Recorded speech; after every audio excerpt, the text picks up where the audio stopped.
नमस्कार दोस्तों, स्वागत है यूट्यूब चैनल में ऐसा क्यों। और आज हम बात करने वाले हैं कि एसी करंट को डीसी करंट की तरह स्टोर कर सकते हैं क्या। जैसे डीसी करंट बैटरी में स्टोर होता है तो क्या वैसे ही एसी करंट को भी स्टोर किया जा सकता है। चलिए समझते हैं। सबसे पहले ये जान लेते हैं डीसी करंट कैसे ट्रैवल करती है। डीसी करंट की डायरेक्शन चेंज नहीं होती। बैटरी की हायर पोटेंशियल से करंट लोअर पोटेंशियल की तरफ फ्लो करता है। जब बैटरी के दोनों टर्मिनल के बीच कोई अप्लायंस लगाते हैं तब पॉजिटिव टर्मिनल से करंट नेगेटिव टर्मिनल में जाकर डिस्चार्ज होती है, तब जाकर कोई सर्किट कंप्लीट होता है। पहली बात ये समझने वाली है, डीसी करंट केवल एक डायरेक्शन में ही ट्रैवल करती है और बैटरी में जितनी एनर्जी होगी उसके अनुसार ही वोल्टेज मिलेगा। या यह कहें अलग अलग वोल्टेज वाली बैटरी आती है। 6 वोल्ट, 9 वोल्ट, 12 वोल्ट, ये फिक्स वोल्टेज है, इसीलिए इसको स्ट्रेट लाइन से दर्शाते हैं। मान लीजिए 9 वोल्ट की बैटरी में 2 वोल्ट की एनर्जी बची है तो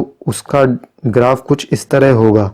लेकिन हम ये समझ रहे हैं कि डीसी करंट बैटरी में डीसी करंट की फॉर्म में स्टोर होता है, पर ऐसा नहीं होता है। डीसी करंट बैटरी में तो केमिकल एनर्जी की फॉर्म में स्टोर होता है, जिसमें 2 डिफरेंट मेटल के इलेक्ट्रोड यूज होते हैं जिनको केमिकल कंपाउंड में डिप कर देते हैं और केमिकल रिएक्शन की वजह से कैथोड टर्मिनल में इलेक्ट्रॉन की संख्या ज़्यादा हो जाती है और एनोड टर्मिनल पॉजिटिव है जिसको इलेक्ट्रॉन की ज़रूरत है। कह सकते हैं केमिकल रिएक्शन पूरा करने या वैलेंस बैंड को सेटिस्फाई करने के लिए इलेक्ट्रॉन की ज़रूरत है। तो इस तरह जब भी कोई कंडक्टर या अप्लायंस बैटरी के टर्मिनल के बीच में लगाया जाता है तो इलेक्ट्रॉन नेगेटिव टर्मिनल से होकर अप्लायंस से होते हुए पॉजिटिव टर्मिनल में जाकर केमिकल रिएक्शन को पूरा करते हैं। तो इससे ये समझ में आता है जो डीसी करंट है वो बैटरी में डीसी करंट की तरह नहीं स्टोर होता बल्कि केमिकल एनर्जी की फॉर्म में स्टोर होता है। तो यह कहना गलत नहीं होगा कि डीसी करंट को भी करंट की फॉर्म में स्टोर नहीं किया जा सकता। ये एनर्जी तो केमिकल एनर्जी की फॉर्म में स्टोर होती है। एक बात और जोड़ना चाहूँगा कि बैटरी में डीसी करंट केमिकल एनर्जी की फॉर्म में स्टोर होता है तो एनर्जी आई कहाँ से? एसी करंट से रेक्टिफिकेशन के माध्यम से, जिससे बैटरी को चार्ज किया गया, जिसको चार्जर कहते हैं, उसका यूज करके इससे एक बात निकल कर आती है, डीसी करंट एसी करंट से ही बन रहा है। डीसी जनरेटर और एसी जनरेटर की बात करूं तो दोनों में अंतर इतना है, जो कॉइल में वोल्टेज प्रोड्यूस होता है डीसी जनरेटर में वो कम्यूटेटर के माध्यम से लोड में जाता। दोस्तों, डीसी जनरेटर में जो वोल्टेज प्रोड्यूस होता है वो होता तो एसी करंट की फॉर्म में ही है, लेकिन हर कॉइल पर कम्यूटेटर लोड से पहले लगा होता है जो एसी करंट की हर वाइंडिंग की पीक एसी वैल्यू को लेकर डीसी में बदल देता है। जैसा कि डायग्राम में देख सकते हैं, पीक वैल्यू का इकट्ठा कर फिर फिल्टर से निकालकर प्योर स्ट्रेट लाइन डीसी में कन्वर्ट कर देते हैं। वहीं एसी जनरेटर में कम्यूटेटर यूज नहीं होता और जो वोल्टेज वाइंडिंग में प्रोड्यूस होती है वो एसी में ही होती है और 3 फेज की फॉर्म में, जिसको स्टेप अप और स्टेप डाउन करके लोड के रिक्वायरमेंट के अनुसार देते हैं। इन सभी बातों से ये स्पष्ट है कि डीसी प्योर फॉर्म में केवल सोलर पैनल से मिलती है, बाकी सब एसी करंट से ही डीसी करंट को बनाया जाता है। अब थोड़ा एसी करंट की बात कर लेते हैं। एसी करंट फेज और न्यूट्रल के बीच में अपनी डायरेक्शन चेंज करता है। अगर फ्रीक्वेंसी 50 हर्ट्ज है, इसका मतलब है एसी करंट 50 बार पॉजिटिव डायरेक्शन में फ्लो होगी और 50 बार नेगेटिव डायरेक्शन में फ्लो होगी। साथ ही साथ एसी करंट की वैल्यू डीसी करंट की तरह फिक्स नहीं होती, हर पल चेंज होती रहती है। दोनों ही साइकिल में एसी करंट अपनी डायरेक्शन क्यों चेंज करता है, इस पर वीडियो अलग से बनाया है। कंफ्यूजन है तो लिंक डिस्क्रिप्शन बॉक्स में मिल जाएगा, देख सकते हैं। खैर, अगर एसी करंट को बैटरी की तरह स्टोर करना है तो बैटरी के पॉजिटिव और नेगेटिव टर्मिनल की पोलैरिटी 1 सेकंड में 50 बार चेंज होनी चाहिए। क्या कोई ऐसा सिस्टम है जिससे ये बैटरी की पोलैरिटी 50 बार चेंज हो सके? मैं ये कहूंगा ऐसा पॉसिबल नहीं है। एसी करंट की पोलैरिटी और वैल्यू चेंज होने के कारण बैटरी में स्टोर नहीं किया जा सकता डीसी करंट की तरह। क्या कोई ऐसा मेथड नहीं है या कोई ऐसा केमिकल फार्मूला या रिएक्शन हो जो एसी करंट को स्टोर करने में सहायक हो? फिलहाल के लिए तो ऐसी कोई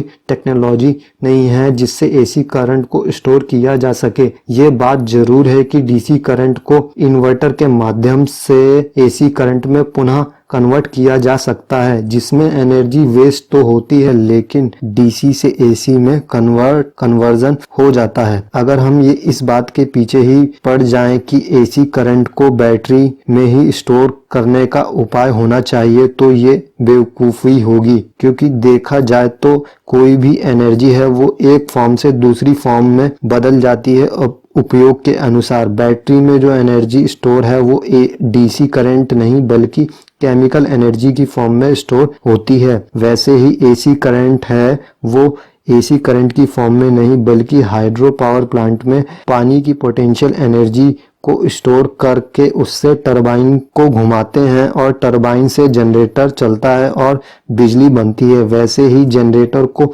रन करने के लिए बहुत सी एनर्जी का अलग अलग जगह पर यूज होता है, जैसे विंड एनर्जी से, कोयले से, डीजल जनरेटर से भी बिजली बन जाती है।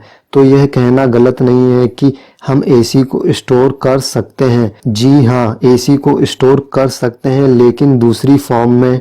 डैम में पानी की पोटेंशियल एनर्जी से डीजल और कोल और ओशियन की जियोथर्मल एनर्जी एसी की दूसरी एनर्जी की फॉर्म ही तो है। जैसे डीसी करंट को बैटरी में केमिकल एनर्जी की फॉर्म की तरह स्टोर किया हुआ होता है। फिर भी अगर हमारे मन में विचार आता है कि एसी करंट को किसी बैटरी में स्टोर होने जैसा होना चाहिए, जैसे मोबाइल में बैटरी हम कहीं भी लेकर घूम सकते हैं, वैसे ही एसी करंट को भी स्टोर करने की गुंजाइश होनी चाहिए। ऐसी सभी संभावनाओं को इस बात से मैं साफ कर दूंगा। सोचिए कि जो एसी करंट है वो नेचुरली प्रकृति में अपने आप कहाँ प्रोड्यूस होता है। जनरेटर में तो वो प्रोड्यूस होता है, लेकिन जनरेटर तो मैन मेड है। सोच कर देखिए, अगर ऐसा कोई एक एग्जाम्पल आप बता सकें कि एसी करंट नेचुरली कहाँ प्रोड्यूस होता है, लेकिन डीसी करंट नेचुरली प्रोड्यूस होता है। जैसे कि आप स्टैटिक इलेक्ट्रिसिटी के बारे में तो सुना ही होगा, आपने देखा होगा जब किसी बैलून को कपड़े से रगड़ते हैं, रब करते हैं और फिर उसको दीवार में ले जाते हैं तो वो चिपक जाता है। वो भी एक स्टैटिक इलेक्ट्रिसिटी का एग्जाम्पल है। वैसे ही विंटर, सर्दियों में आपने देखा होगा जब स्वेटर को बहुत देर पहनने के बाद या धूप में कुछ ऐसा होता है तो अंधेरे में जब उसमें हाथ लग जाता तो एक चिंगारी सी उठती है, एक रोशनी सी उठती है। तो ये एक स्टैटिक इलेक्ट्रिसिटी के एग्जाम्पल है। और वहीं आसमान से गिरने वाली बिजली के बारे में देखा होगा, जो कि हजारों गुना हाई डीसी वोल्टेज ही तो है। वहीं एक एग्जाम्पल और है, इलेक्ट्रिकल ईल के बारे में जानते होंगे। ये एक प्रकार की मछली होती है जो कि अपना शिकार करने के लिए हाई डीसी करंट प्रोड्यूस करती है। ये कई एग्जाम्पल हो गए नेचुरल डीसी करंट के बारे में, यानी कि नेचुरल डीसी करंट एग्जिस्ट करता है। तो प्रकृति में जो नेचुरली प्रोड्यूस होती है डीसी करंट, तो उसके लिए नेचुरली दूसरी फॉर्म भी होगी स्टोर करने के लिए, जैसे केमिकल एनर्जी। तो ये कहूँ कि प्रकृति में ऐसी सुविधा बनाई है डीसी करंट के लिए, क्योंकि डीसी करंट नेचुरली प्रोड्यूस भी होता है। वहीं एसी करंट का कोई प्राकृतिक उदाहरण नहीं है जहां से एसी करंट नेचुरली प्रोड्यूस होता हो, इसीलिए उसको स्टोर करने के लिए कोई सुविधा या दूसरी केमिकल फॉर्म नहीं है। एसी करंट मैन मेड है। एसी करंट को स्टोर किया जा सकता है फ्लाईव्हील के माध्यम से, जिसमें एक बड़े से व्हील की एंगुलर इनर्शियल फोर्स का यूज किया जाता है। इस पर वीडियो अलग से बनाया है, लिंक डिस्क्रिप्शन बॉक्स में मिल जाएगा, जाकर देख सकते हैं। लेकिन आप जरूर कमेंट करके हमें बता सकते हैं कि अगर आपकी नज़र में कोई ऐसा मेथड या टेक्नोलॉजी है जिसके माध्यम से एसी करंट को डीसी करंट की तरह बैटरी में स्टोर कर सके। आपको वीडियो कैसा लगा? अच्छा लगा लाइक और शेयर कीजिए, और ऐसे ही इंटरेस्टिंग फैक्ट्स पर बनी वीडियो लगातार देखने के लिए चैनल सब्सक्राइब करना ना भूलिए। वीडियो देखने के लिए धन्यवाद।